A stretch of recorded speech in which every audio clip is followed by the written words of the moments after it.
You've got some competition now, but I guess does this volatility we saw in COINBASE just kind of show you the risks, but also the rewards you can see when investing in crypto exchanges? Yeah, it was very interesting to see the price action last night. Bitcoin started to pull back, and then you got a very exaggerated move from Coinbase stock, and actually that pulled down the rest of the sector. So the sector that had been largely up on the back of the Coinbase news, around 10% on average, ended up the day around down 15%. So as you say, volatile day for all stocks in the sector. What does it mean more broadly for the sector, though, particularly when we look at the volatility and I guess some of the government's requirements that are needed here for a NASDAQ listing? Well, yeah, I mean, when I say the whole sector, I'm talking about mining companies, I'm talking about other ecosystem plays that are listed outside of NASDAQ, but NASDAQ particularly has a level of governance requirements that is going to be quite a large barrier to entry for most crypto companies. Sarbanes-Oxley being a core requirement around processes, protocols, and governance that I think will be a stretch too far for many of the nascent companies in this space.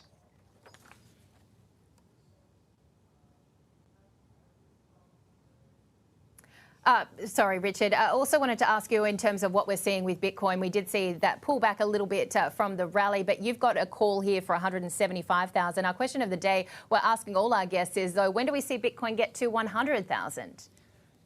I think you could actually see Bitcoin at 100,000 within the next 3-4 months.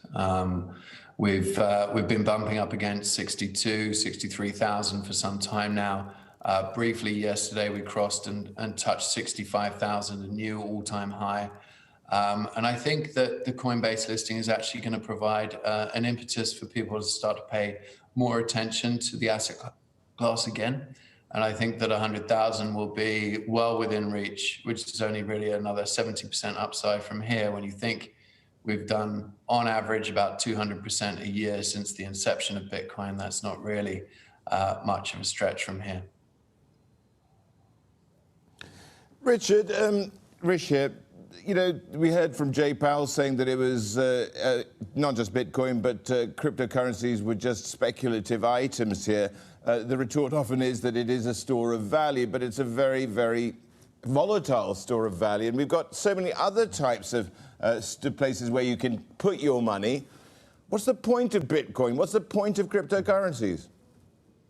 Yeah, I think, Rich, that you have seen Bitcoin come to the fore as a store of value. If you think about what it is against gold in terms of all the different attributes that Bitcoin has, that gold has, Bitcoin outperforms. We're looking at scarcity, verifiability, divisibility, portability, durability, all of these metrics. Bitcoin outperforms gold. Now, sure, we're going through a volatile adoption period where it is starting to be recognized as a value asset and something that can be perceived as a store of value.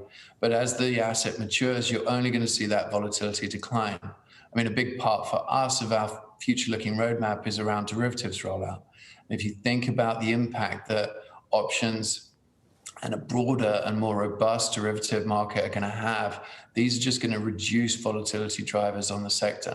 And so I think, Bitcoin, most importantly, is the big trade when it comes to derivatives and the amount of liquidity that you see in Bitcoin. And so that volatility is going to get pulled in as you see the continuing emergence of derivatives, which is a big part of our future-looking roadmap as well. Richard, give me a sense of what these various governments, particularly China, and no doubt the US will follow through as well, the digital currencies, what threat do they pose to the crypto world? I don't think they pose any threat to the crypto world. I think that, in fact, they speed adoption of people using digital currencies and feeling more comfort with having digital currency wallets.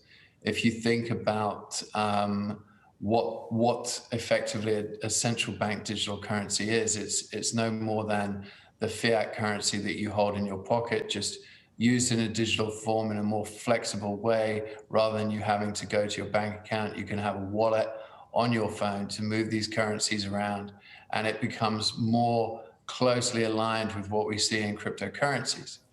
Cryptocurrencies, obviously, outside of the control of governments, are not, devalued in the same way. Particularly Bitcoin having that scarcity value of 21 million Bitcoin. I think that more and more people will start to recognize the value that Bitcoin has. And Christine Lagarde, one of her biggest criticisms of Bitcoin is that it provides an escape route from fiat currencies and the negative interest rates that can be implemented once they have control through full, broad central bank digital currencies. So I think more and more people are going to consider that as, coming back to that store of value proposition for Bitcoin. Richard, another criticism is carbon emissions, and Citi has a report out saying Bitcoin mining is consuming 66 times more electricity than it did back in late 2015. Do you think there's going to be more regulatory scrutiny here on carbon emissions, and do you think this is going to impact investors that are trying to be more green and clean? I think that the ESG argument is the last sort of thing that people are hanging on to in terms of the negative criticism of Bitcoin. Sure, it uses a lot of electricity, but I can tell you, we used to be a cryptocurrency mining company prior to, rolling out the full financial services business, and we actually divested our cryptocurrency mining business. And I can tell you that the most important thing about mining is efficiency, and that's efficiency for machines, electricity, and infrastructure and sort of location.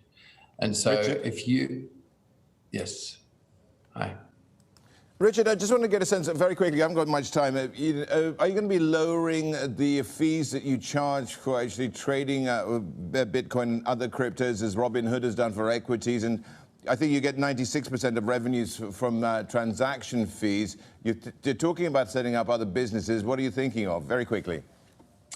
So we're rolling out our borrowing and lending business, our investment products business. These are higher margin businesses. Our exchange is already a very low fee exchange compared to something like Coinbase.